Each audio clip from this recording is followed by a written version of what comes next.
Kenapa dinar emas ini sesuai dijadikan mas kahwin? Sekarang makin banyak pasangan guna dinar emas ini sebagai mas kahwin, betul tak? Bukan trend semata-mata, tidak. Tapi ada sebab yang sangat kukuh. Safe, tengok sampai habis. Pertama, kena faham dulu, mas kahwin itu dipersetujui ikut unit dinar ataupun nilai ringgit. Jika ikut dinar, anda boleh beli awal walau nikahnya 6 bulan lagi. Sebab 1 dinar ini tetap 4.25 gram emas. Tapi kalau dipersetujui ikut nilai ringgit yang ditukar kepada dinar, beli dekat-dekat tarikh nikah supaya tak berlaku beza harga. Kelebihan besar dinar emas adalah kuasa tahan lama. Kalau beri duit sebagai mas kahwin, biasanya habis untuk majlis ataupun perbelanjaan rumah tangga, betul tak? Tapi kalau beri dinar ini, ia kekal. Ramai pasangan kongsi pengalaman selepas 5 ke 10 tahun kahwin, hadiah lain semua dah hilang, betul tak? Tapi dinar kahwin ni tetap ada.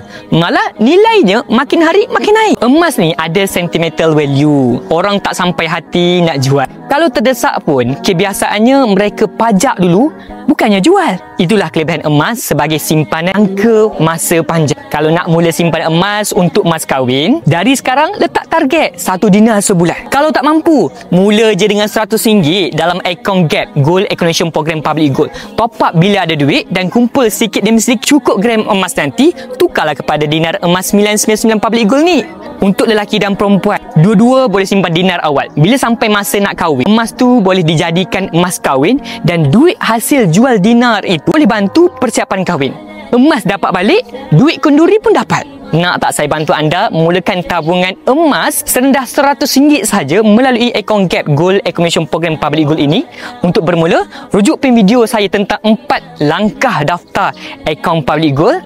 Saya sendiri akan bimbing cara simpan emas yang terbaik untuk anda. Jom kumpul emas 1 kilogram.